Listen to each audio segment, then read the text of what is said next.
I'm thankful that we were just, led to Amiano at the home show, because I really would not have wanted to do it any other way. Because it's one thing to get a great product at the end.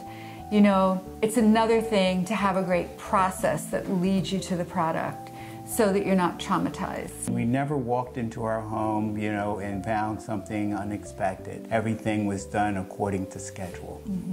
The team was good. As we saw things beginning to develop, there was such a sense of excitement, and we just couldn't wait for the next phase. Each step along the way was like a big, I can't believe I'm going to say this, but it didn't feel painful in writing out the check, because I really felt we got what we had paid for.